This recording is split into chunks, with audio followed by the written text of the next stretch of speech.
Okay, so I had a request from a student to basically walk through an example of how you might create a UML diagram. So that's what I'm going to be doing in this video. And so for the purposes of this example, I've basically made up this kind of fake example here. So we're going to be creating a UML diagram for a class that tracks video games.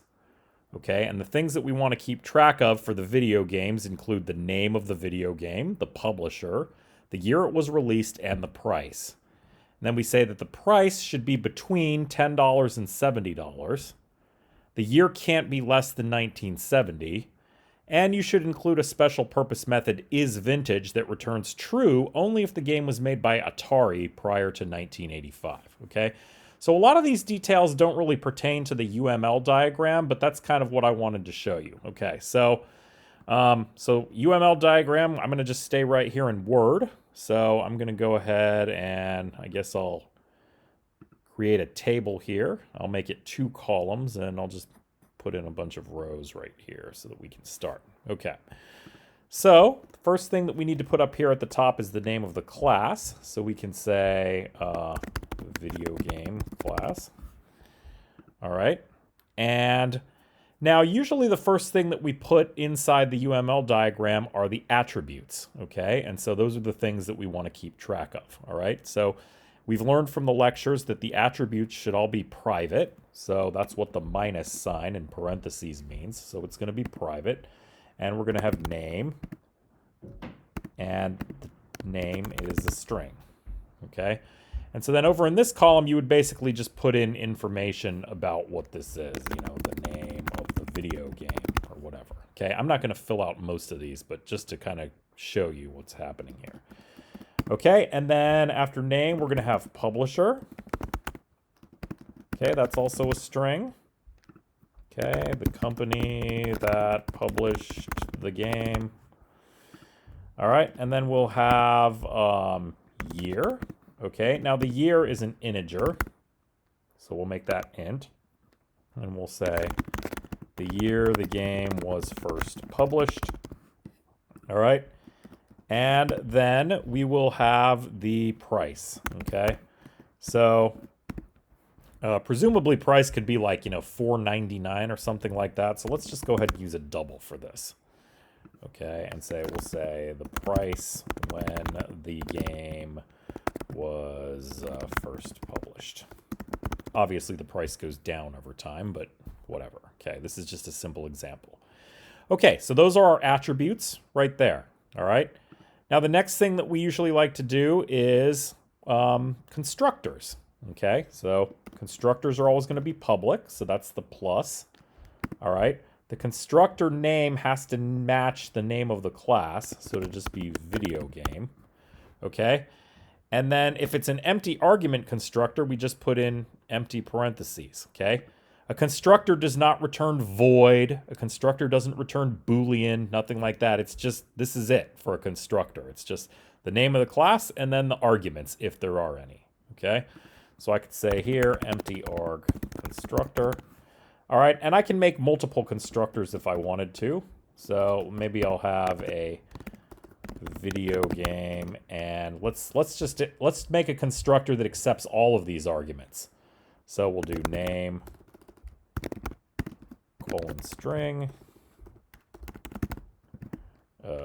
publisher, colon string, year, colon int, and price, colon double. Okay. Constructor when you know all the info. Okay, that's not a very good description, but you get the idea.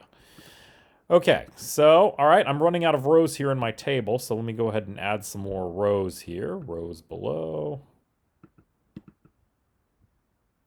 Rows below. I wonder if there's a command Y. Okay, all right, there. Got a bunch more rows. Okay, so now, all right, so now we've got our attributes. We've got our constructors, so let's do our getters or our accessors, as they are called. Okay, so we're going to have one getter or one accessor for each one of these attributes. So I have a get name, all right? And the getters usually, actually pretty much always, don't accept any arguments, okay? And they're going to return the same type as whatever the item is that we're getting. So get name is going to return a string. Okay? Get. I could put in getter for name or accessor for name or something like that. Retrieves the name, whatever. Okay? And then we'll have a get publisher. Now I'm using this camel case where it's like the first letter is lowercase and then the words are all kind of mashed together and then subsequent words, the first letter is capitalized. That's called camel case. That's a pretty standard programming convention in Java. Not every programming language uses it, but they do it a lot in Java, so that's why I'm doing it this way. Okay, again, you don't have to do it that way. It's just something that you see pretty commonly in Java programs. Okay, so get publisher, that's going to return a string. All right, I'm not going to bother filling out the stuff here. So then we'll say get year, that returns an int, and get price, that returns a double. Okay, and so you'd fill out the same documentation. So those are our accessors, okay? Then we need to do our setters or our mutators, okay? So we would have set name, okay? Now the setters are almost always going to accept an argument that's the same type that you're going to be setting, okay?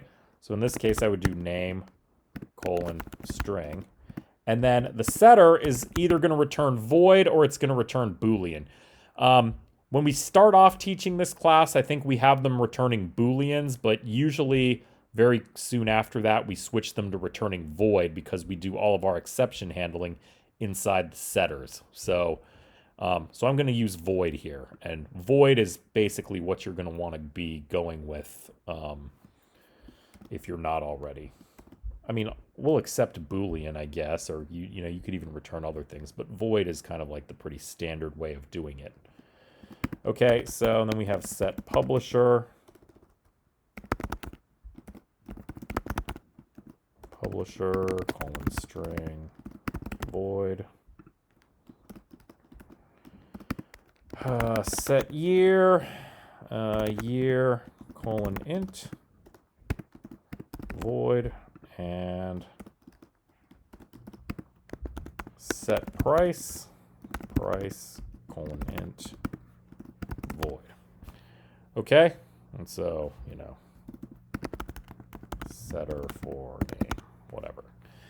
Okay, so we've got our attributes, we've got our constructors, we've got our getters, we've got our setters. So the only other thing that we need is we need special purpose methods, okay? So let me go ahead and insert a few more rows here. Insert rows below.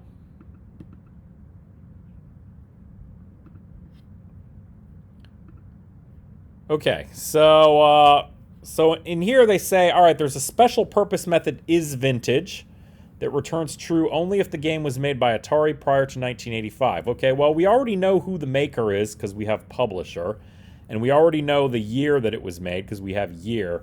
So basically for that special purpose method, all I need is this. I'm going to do isVintage, and I don't need to pass it any arguments because the arguments are already here. Publisher and year exist in this class already. So I've already got access to those, so I don't need to pass this function any new arguments. So I'll just make it an empty argument. And it says it returns true only if the game, okay, so we know that this is going to be a Boolean, right? It's going to return true or false. Okay, and so we could say special purpose method returns true for pre-1985 Atari games, okay? So that's basically the UML diagram. Okay, there's nothing else here. You'll notice that I didn't have to worry about any of this stuff about $10 and $70. That's all implementation details, okay? The UML diagram is nothing more than just, you know, sort of like a shell.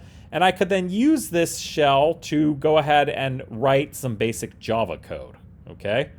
So let's actually go ahead and do that, all right? So let me fire up my JGrasp here.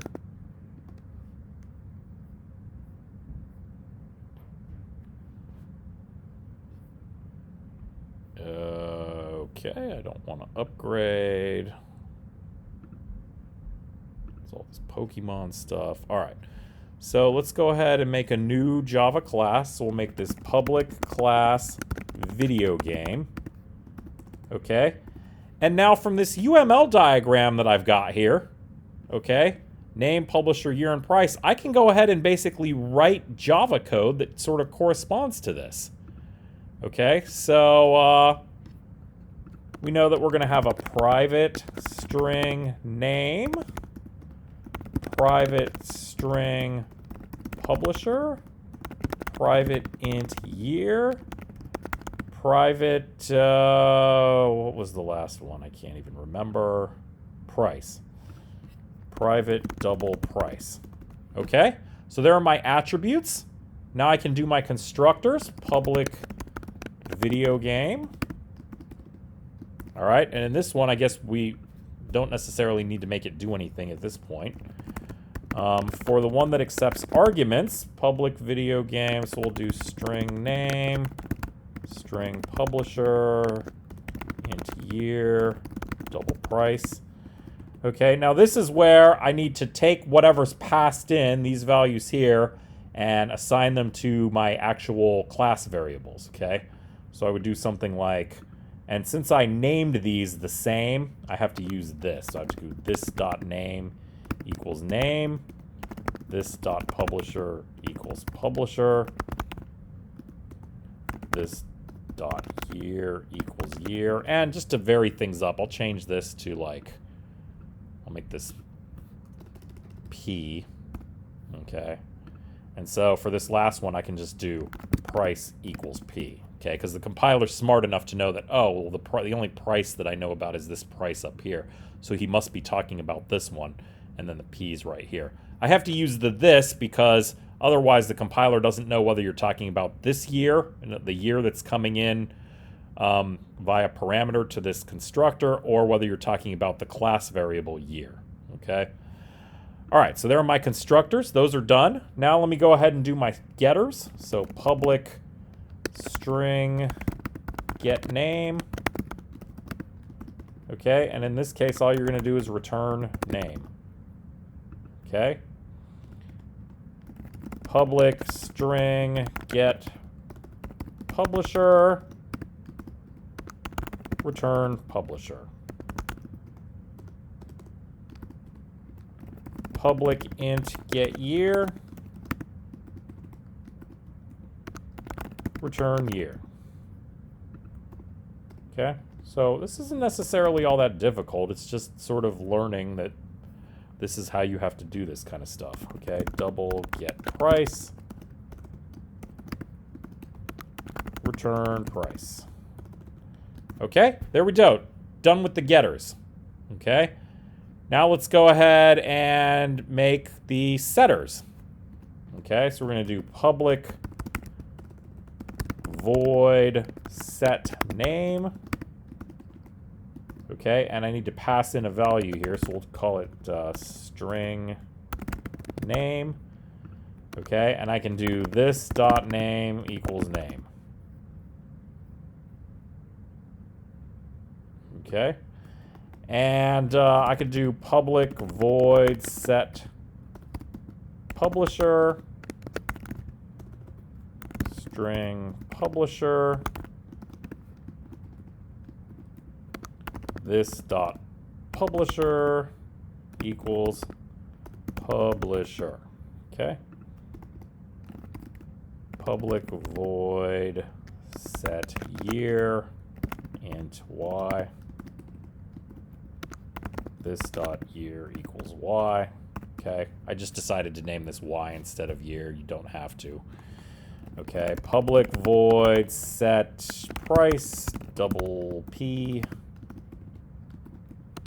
Price equals p. Okay, notice so I only have to use this if I want to be explicit that I'm referring to the class variable up here, okay? In this case, I didn't use this. I just said price equals P, okay?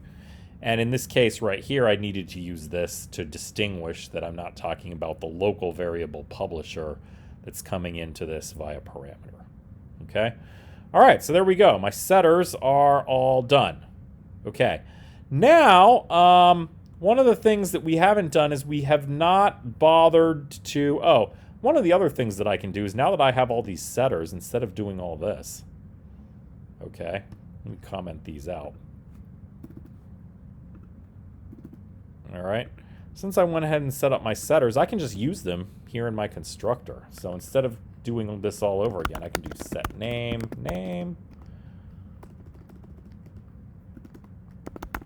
set publisher,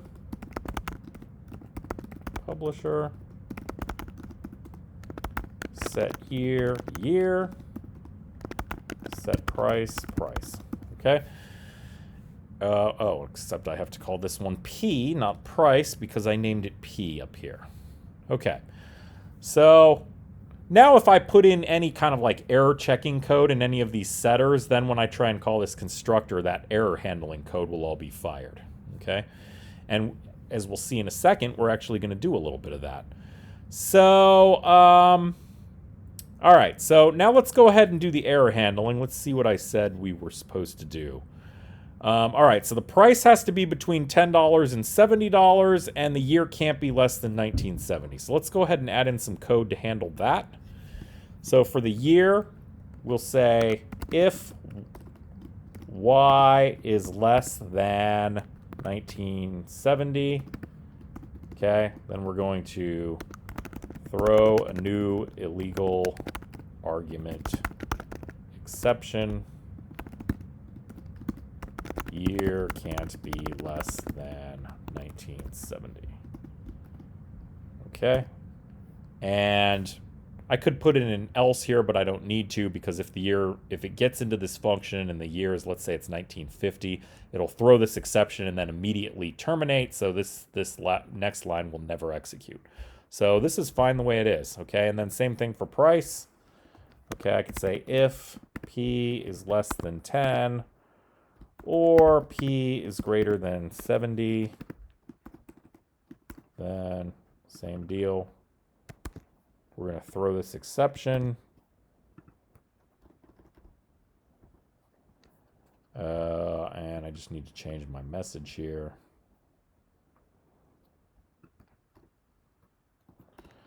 Price needs to be between 10 and 70.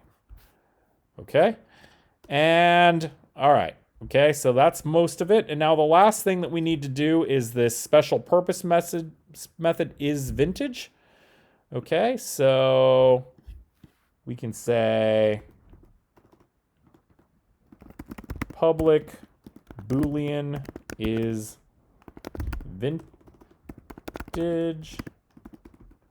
All right, and so if publisher dot equals Atari